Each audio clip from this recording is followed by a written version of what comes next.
El canon de Star Wars, o cánones, es un elemento que diferencia a Star Wars a muchos otros universos de ficción. Más aún, no podría existir sin él, por mucho que a veces no se tenga en cuenta. Esta ordenación de los sucesos entre todas las historias ahora mismo es clave, referenciándose y considerándose entre sí. Creo que no erro al decir que se debe a Heredero del Imperio, de 1991, que puso los cimientos de todo lo que fue viniendo. ¿O no?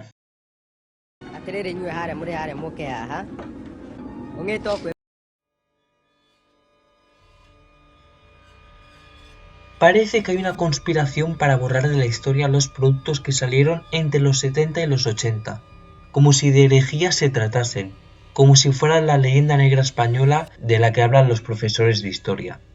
Se tachan de ridículas, sonrojantes, intrascendentes y muchos más adjetivos que se utilizan para escribir a este canon olvidado de Star Wars. Porque sí, es una continuidad que pese a que se englobe dentro de Legends, la Wikipedia misma lo hace, creo que por lo general va aparte de esta.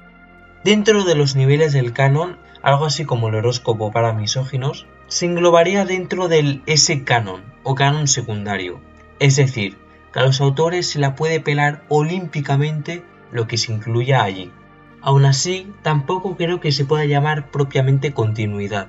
Estas obras referencian a las películas, pero no se referencian entre sí, como muchas veces sigue ocurriendo. Al menos, eso sí, lo que he consumido, como dio esta palabra. Más aún, como mostraré más tarde, en algunas ocasiones a posteriori se tuvieron en cuenta estas historias. Lógicamente no lo he tocado todo. Cosas como las novelas de la trilogía de Han Solo, las de Lando Calrissian Adventures, algunos relatos sueltos que se publicaron, o las tiras de Ross Manning y Alfredo Calá, las tengo muy pendientes. Y esto es menos de una décima parte de todo lo que sacaron, si contamos guías, juegos de rol, historias infantiles. En serio, es una verdadera pena que muchas de estas cosas acaben olvidadas no solamente por la propia empresa, que ya de por sí tiene que publicitar todas las cosas nuevas que sacan, sino por los propios aficionados, en especial los de Legends, que se las pone durísima Mara Jade, pero reniegan de estas. Haciendo un paralelismo, es como los cómics de Marvel de los 40, que han quedado sepultados por la renovación que tuvo la editorial en los 60, y con razón. Pero al menos allí recuperaron a sus tres héroes, cosa que con este canon primerizo apenas ha sucedido. Y cuando ha sucedido ha sido con un marcado tono jocoso. Reitero, en parte con razón, ya que hay elementos en estas historias que harían levantar la ceja a más de uno en el Star Wars definido de hoy en día. Pero yo tengo un soft spot para estas cosas. El ejemplo más famoso son los primeros cómics de la franquicia, de los cuales tenéis un vídeo que subí hace 2 años, cuyo primer número se publicó un mes antes que el estreno de Una Nueva Esperanza, para que después digan.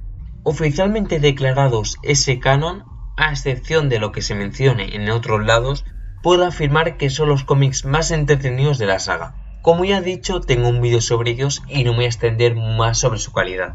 Para lo que concierne a este vídeo, cabe recalcar que Archie Goodwin, el guionista de la serie durante casi 40 números, contó en una entrevista que el control creativo por parte de Lucasfilm era mínimo. Solo había una persona que ejercía ese control, en el departamento de licencias, y simplemente le daba el visto bueno a lo que le mandaba. Las cortapisas venían más de mano de Marvel, como cuando quiso conectar todo lo relacionado con la familia Tage, o Taji como se diga, con el principio del Imperio Contraataca. Y como dato extra, en los primeros años la serie vendía una barbaridad y salvó a Marvel de la bancarrota. Ahora toca comentar el otro producto serio de este canon, la novela El Ojo de la Mente, ya que hay que ponerse de pie, porque es la primera novela del universo expandido si incluimos estos años pretéritos en este. Perfectamente se podría llevar un vídeo en solitario, porque tiene elementos y curiosidades que la hacen única. Primeramente, ya sabéis la historia, era la secuela que se hizo mientras el episodio 4 aún está en producción, por lo que Lucas ya tenía las cosas más o menos claras de cómo podría ir la cosa. Pudo haber sido la secuela de esta en vez del episodio 5 en caso de que no hubiese funcionado tan bien comercialmente. ya que la historia es mucho más terrenal y por ende económica de producir. Además, como Harrison Ford no estaba confirmado para ese supuesto episodio 5, su personaje no aparece. La historia no tiene mucha ciencia.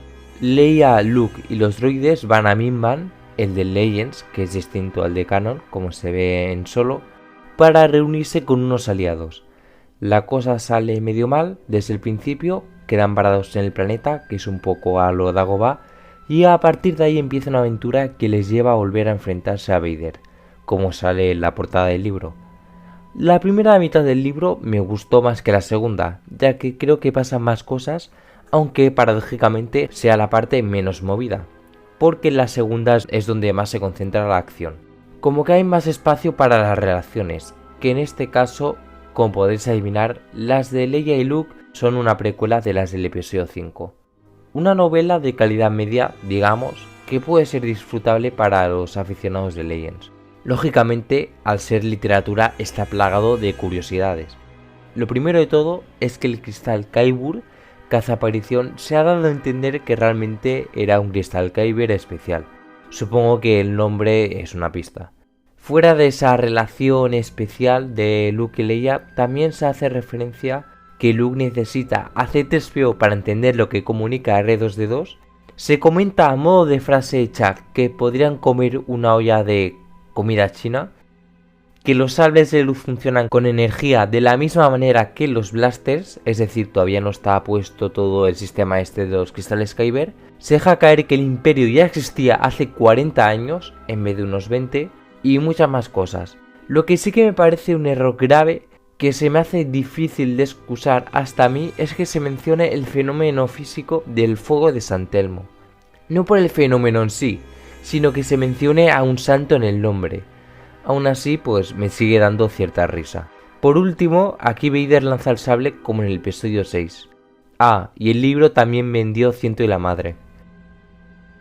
Quiero comentar ahora un producto mucho más oscuro y también pionero en la saga. Hablo del primer audiolibro, Rebel Mission to Ord Mantell. Publicado en 1983 en vinilo y cassette, se le cataloga como audiodrama, supongo que por su duración, ya que dura menos de media hora. Relata simplemente una misión de infiltración en el planeta homónimo. Obviamente los actores que ponen las voces no son los de las películas. No tiene mucha más ciencia. La curiosidad es que esto es lo que menciona Han Solo sobre Ord Mantell en el episodio 5, que sucede poco después de este audio. Un muy buen detalle. Subiendo ahora el nivel, toca comentar algo que es denostado hasta por el propio Lucas, que quiere destruir hasta la última copia. El especial de Navidad de 1978. Los olds del canal sabéis que ya tengo un vídeo sobre esta pieza, por lo que no me voy a extender mucho. Lo que sí que quiero notar es que es la segunda obra live action de la saga, y lo más importante, el ejemplo palmario de la poca definición de los ejemplos constitutivos de la saga en ese momento, un año después de la primera película. Efectivamente, estoy hablando de las fumadas. Fuera de coñas, probablemente sea el producto de la saga con más creatividad concentrada, con mayor o menor acierto. Eso la llevó a ser considerada ese canon, lógicamente. Cualquier persona que lo vea como mínimo se echará unas risas y de forma no irónica le gustará más que algunas películas recientes. Aún así, para callar unas cuantas boquitas, el Kashyyyk que aparece aquí fue utilizado como guía para el look del planeta en el episodio 3, antes que muchos otros medios. Y según parece, sí va a incluir una referencia en el spin-off de Solo, o eso dice la Wikipedia. En resumen, que no tenéis excusa para no verlo al menos una vez, más aún cuando está en el mismísimo YouTube. Así un poco off topic, hay un disco llamado Christmas in the Stars, publicado en el 1980, que tiene canciones navideñas inspiradas en Star Wars, cuanto menos entrañable.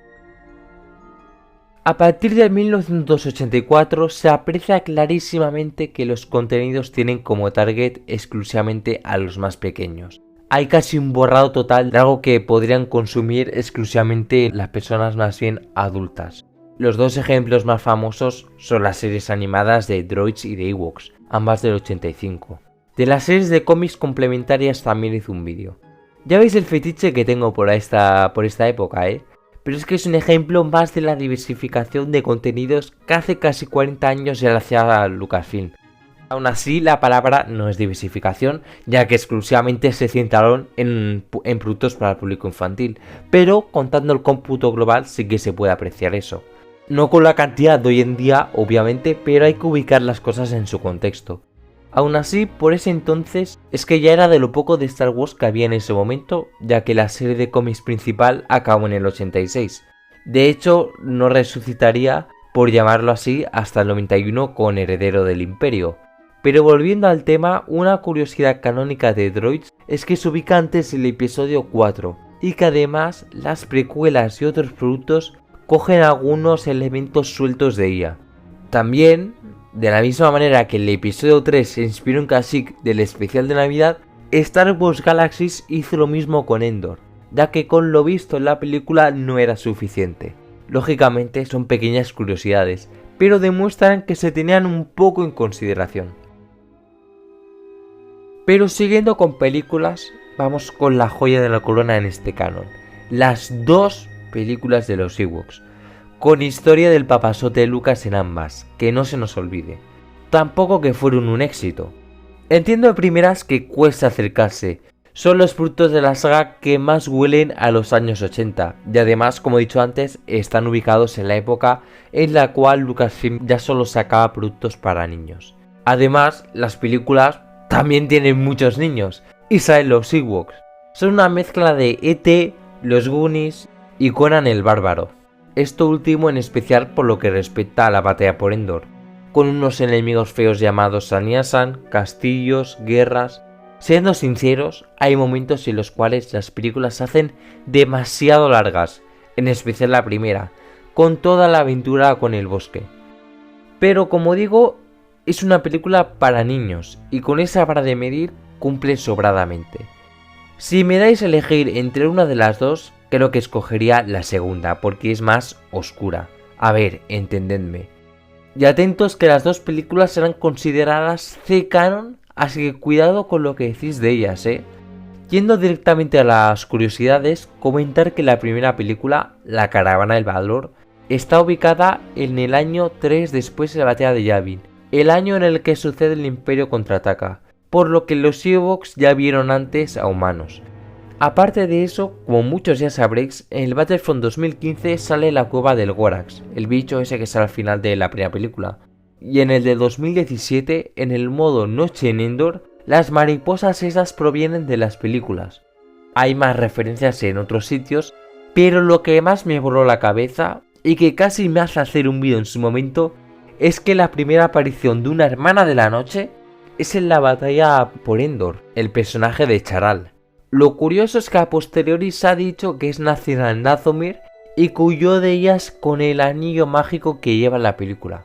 Por último, Filoni consideró incluirla en The Clone Wars y me parece una pena que al final no lo hiciera, al menos como personaje secundario, rollo mostrando los trapos sucios tanto de ella misma como de las Hermanas de la Noche. O con una mención, lo que sea ya no servía.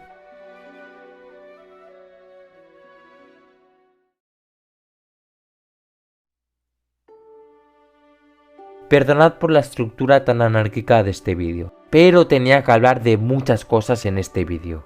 Para ir concluyendo, todo lo que he ido explicando ha sido para mostrar que pese a que estas historias han sido a veces vapuleadas por los fans de Legends, en muchas ocasiones sin siquiera saber de qué van. Por suerte, muchos autores las tomaron seriamente e hicieron sus guiños y referencias sin avergonzarse, ya que no hay motivo. El hecho de que en ese entonces no hubiese un canon establecido era algo natural, y se hizo un trabajo por lo general más que correcto en un momento en el que Star Wars está en pañales. No había esa unión, que a veces es un relato un poco exagerado, de las historias de las próximas décadas, y a Lucas se le apelaba incluso más lo que se hiciera fuera de sus películas.